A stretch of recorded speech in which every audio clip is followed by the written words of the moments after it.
de nuevo, continuamos con la lección 7. En este vídeo vamos a hablar de la dinastía 27 y 28. La dinastía 27 es la primera de las dos dinastías de origen persa que van a dominar Egipto en esa segunda mitad del primer milenio. La dinastía 27, como ya vimos, se inicia con la conquista de Egipto por parte de Cambises II. Recordemos que Cambises II alcanza el trono hacia el año 530-528, según autores. En todo caso, Heródoto nos informa de que fue en su año quinto de reinado cuando se produce esta conquista. Con Cambises II se inicia una época persa que se va a prolongar durante más de un siglo hasta el reinado de Artajerjes II, y aunque después con Artajerjes II los egipcios consigan la independencia con Amirteo, que constituirá el único miembro de la dinastía 28, a pesar de esta independencia egipcia, pasarán varias décadas para nuevamente quedar Egipto dentro de la esfera persa, esta vez bajo el cetro del rey Artajerjes III, que era hijo del último rey persa que había dominado Egipto en la dinastía 27 de Artajerjes II. Los persas consiguieron un gran imperio, un imperio que hacía frontera con las estribaciones occidentales del Himalaya, con la India, con el mar de Aral, hoy casi desaparecido, con el mar Caspio, con el mar Negro, con Tracia, el propio Egipto. Pero recordemos que cuando Cambises II conquista Egipto, cuando cae Pelusium, Menfis y Tebas, las fuerzas de Cambises II aparentemente, según nos cuentan algunos relatos, fueron más allá e intentaron también la conquista de Nubia. Esta conquista terminó, por lo que sabemos, en fracaso, si es que realmente se llegó a intentar, pero en todo caso, en la Padana de Persépolis tenemos un relieve que nos muestra a un nubio con elementos, llámese tributos, llámese regalos, ofrecidos por los nubios a los persas. Entre estos tributos vemos, por ejemplo, marfiles, un okapi, etc.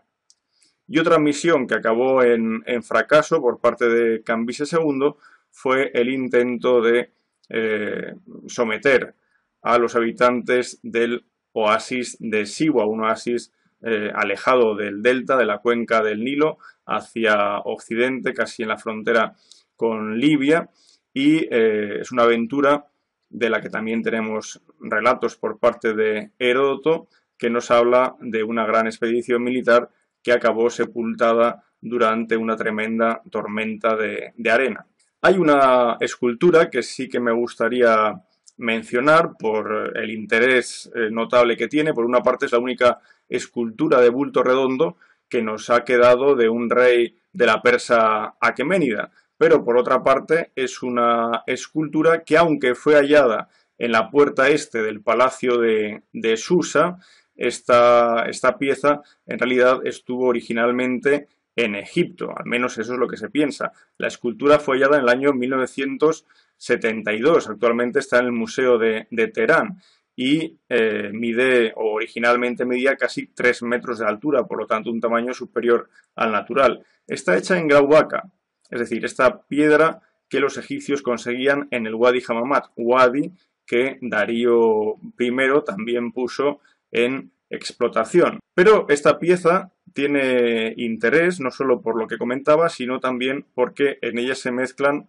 dos estilos artísticos. Por una parte, el persa, veamos la vestimenta del monarca, es puramente iraní, puramente persa.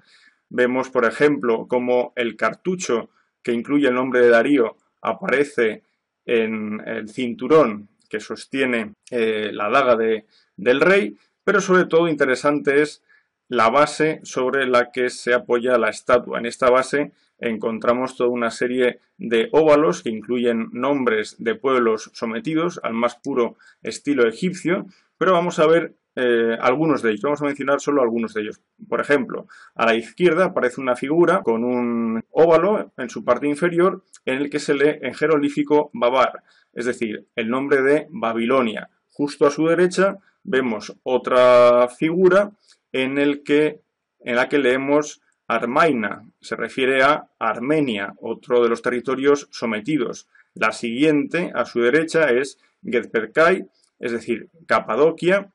A su derecha encontramos Ashuar, es decir, Asur, Asiria. Y justo a su derecha, la segunda, empezando por la izquierda, leemos Kemet, es decir, el nombre de Egipto, Egipto sometido. Y por último, por citar un último ejemplo de los muchos pueblos sometidos que aparecen en esta base, indicaríamos, por ejemplo, el de Genhuai. Como decía, es otro pueblo sometido y Genhuai probablemente corresponde a Indus, es decir, la región del Indo. Con esto, pues bueno, ya tenemos idea del vasto territorio que había alcanzado el imperio persa. En Pasargada, por ejemplo, la antigua capital persa, encontramos un relieve, el de la izquierda, que nos muestra una imagen de Ciro el Grande, el padre de Cambises II. Bien, Ciro el Grande se muestra aquí con una corona típicamente egipcia, la Hemhemet. Esta corona Hemhemet la conocemos sobradamente en Egipto, con lo cual aquí lo que tenemos es una, bueno, pues una copia, ¿no?, de un tipo de corona utilizada por los egipcios y que ahora también va a aparecer en algunos elementos de la iconografía persa. Vamos a ver cómo hay una transferencia cultural entre egipcios y persas durante esta larga ocupación. Pero por otra parte, en Egipto, los reyes persas se quieren mostrar también como auténticos faraones. De hecho, tanto Cambises II como Darío I se coronaron como tales y con el ceremonial propio de un faraón egipcio. En la escena que vemos en esta imagen de arriba a la derecha, nos encontramos con Darío I en un gesto, corriendo, en una actitud absolutamente familiar dentro del mundo egipcio, puesto que ya vemos este tipo de escenas desde la época arcaica. Y en la parte inferior derecha podéis ver los restos del templo de Ibis en el oasis de El Jarga, un templo que, aunque tiene intervenciones anteriores a Darío y también de época tolemaica, en líneas generales lo que vemos es de época persa. Vemos como los persas también quisieron respetar esta parte de la cultura egipcia. Y como dijimos anteriormente, las minas, las canteras de Rawaka del Wadi Hammamat fueron puestas en explotación. Son muchas las inscripciones que hallamos durante esta época persa en el Wadi Hammamat. Por ejemplo, en la imagen de la izquierda tenemos una inscripción del año 27 del rey Darío I, y así son muchas las inscripciones que nos recuerdan el paso de expedicionarios que buscaban la explotación de este lugar. Si hay transferencia iconográfica de los egipcios a los persas, también vamos a encontrar ejemplos de lo contrario. En la parte izquierda veis una imagen de un colaborador de Darío I, pero también lo fue de Cambises II, que es Udja-Horresne. Este es un personaje muy importante que colaboró, se puede decir así, colaboró para que el dominio persa en Egipto quedara facilitado en muchos aspectos. Por ejemplo, él hizo o participó de la confección del protocolo real del rey persa y también, por ejemplo, obtuvo el permiso del rey persa para limpiar la ciudad de Sais, o al menos la parte más próxima o interna al templo de la diosa Neit de Sais. Incluso Udja-Horresne vivió junto al gran rey en Susa durante un tiempo antes de volver a Egipto. Pero lo que quiero que veamos, tanto en la estatua de Udja-Horresne del Museo Vaticano como en la estatua de Ptah-Hotep, que es la que vemos en la figura central del Museo de Brooklyn, es un detalle. Por una parte, en la primera, una pulsera que tiene dos cabras que se miran como detalle, y por otra parte también el collar que lleva la estatua de Ptahhotep, también con otras dos cabras. Os pongo un ejemplo de este tipo de iconografía en la pulsera que vemos en la imagen de la derecha. Es típicamente persa. El rey Darío llevó a cabo toda una serie de mejoras en las infraestructuras del territorio egipcio.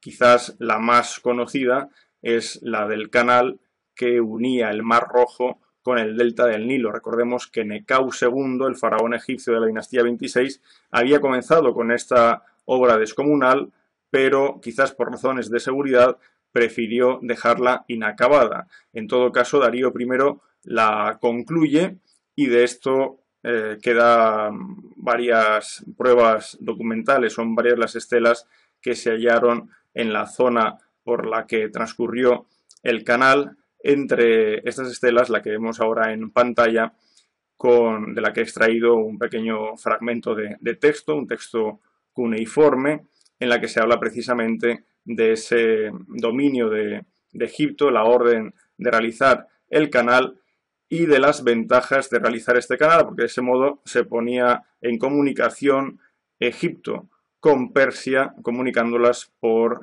mar, desde el Golfo Pérsico, pasando por el Océano Índico hasta el Mar Rojo. Si queréis información sobre este fabuloso canal, que durante mucho tiempo estuvo en funcionamiento, después fue colmatado de sedimentos, vuelto a limpiar, etcétera. Si queréis ver información sobre este canal, os recomiendo el artículo que aparece en pantalla. Los reyes persas se enterraron en Persia.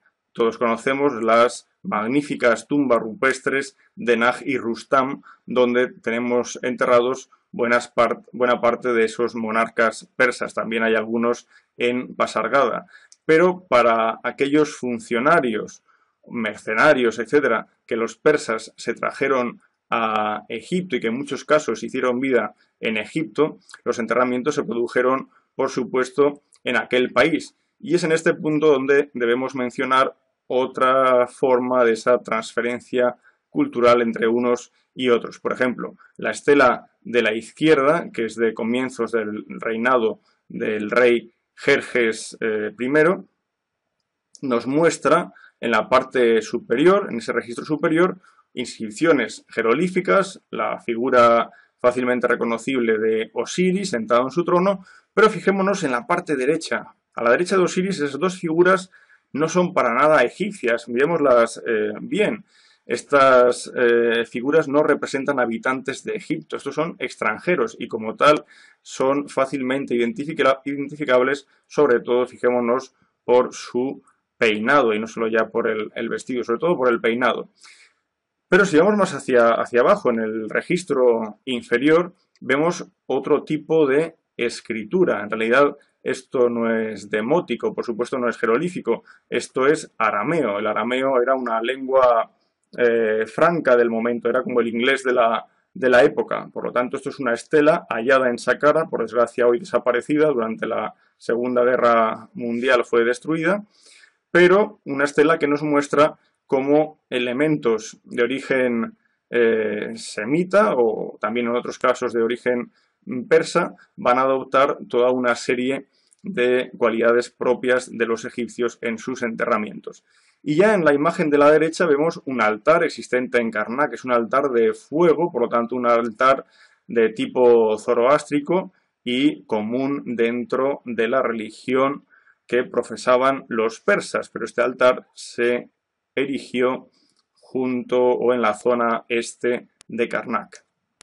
Y dentro de las innovaciones que aportan los persas a los egipcios, sin duda podemos mencionar la de los qanats. Los qanats son una serie de pozos que comunican con un túnel inferior y que sirven para la recogida de aguas subterráneas. Claro, los qanats son importantes, sobre todo cuando estamos en un ambiente desértico como este cercano a Ain Manawir, en el oasis de Jarga.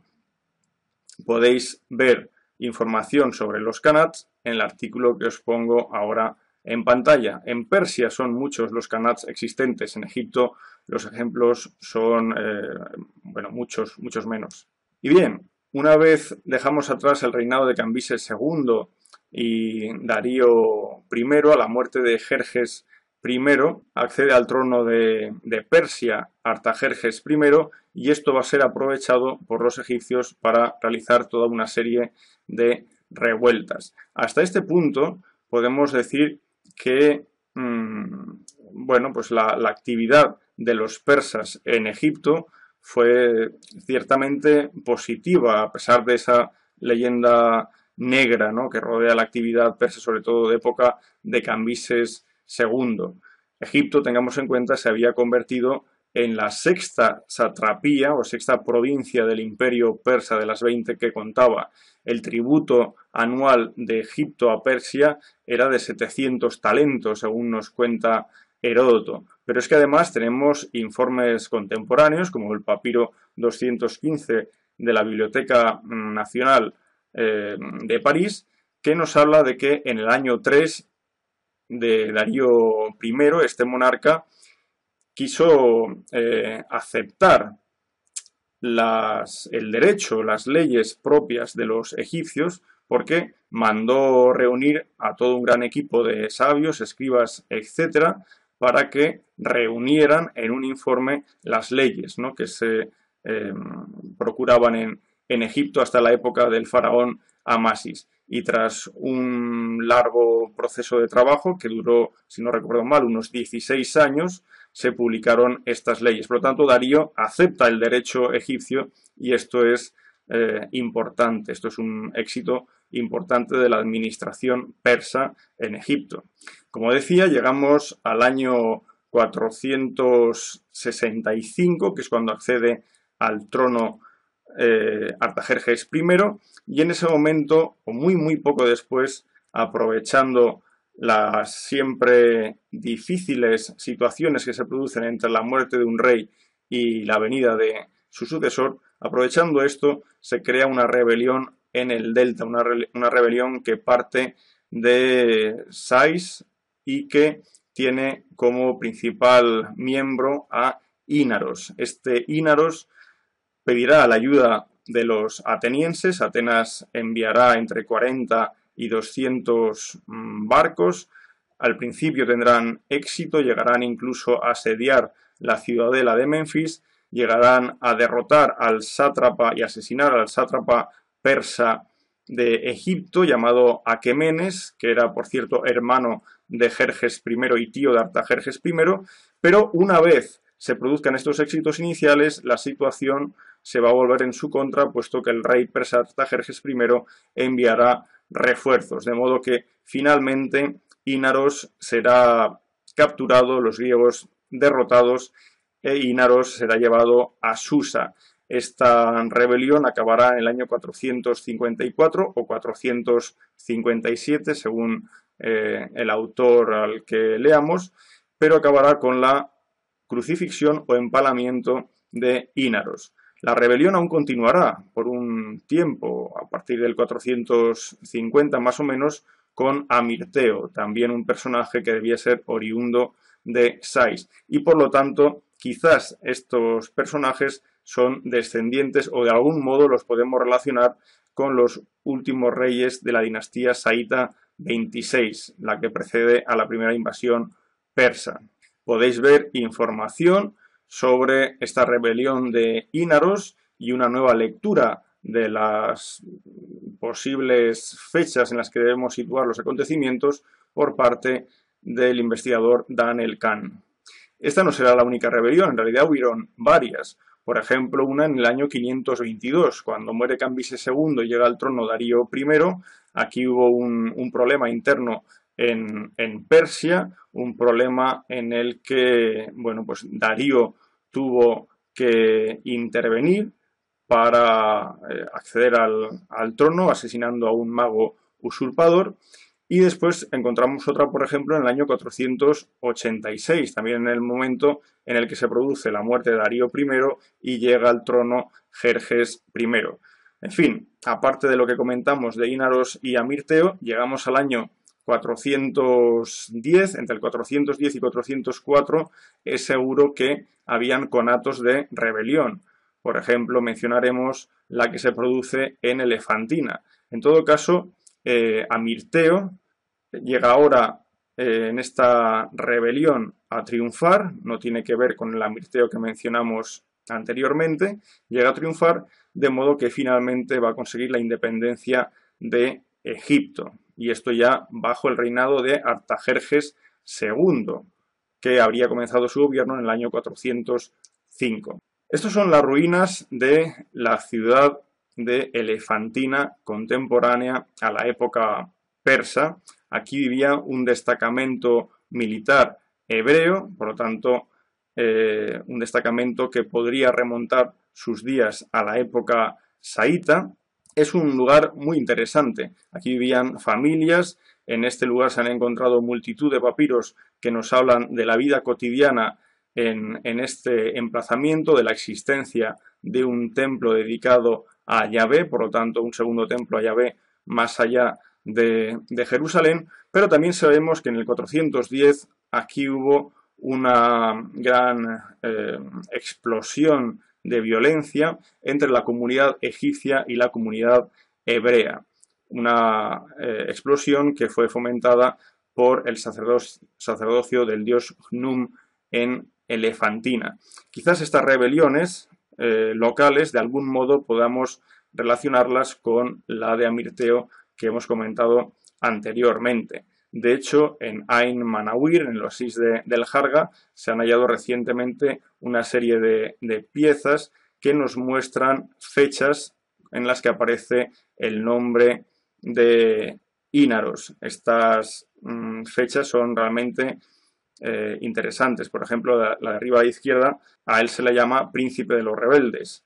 En la de abajo de la derecha se habla del faraón samético Amirtayos, del año 5, que equivale al año 400. Bueno, son nombres de estos rebeldes egipcios, pero son nombres y son fechas que nos ayudan a ver en qué momento Amirtayos consiguió la independencia del país.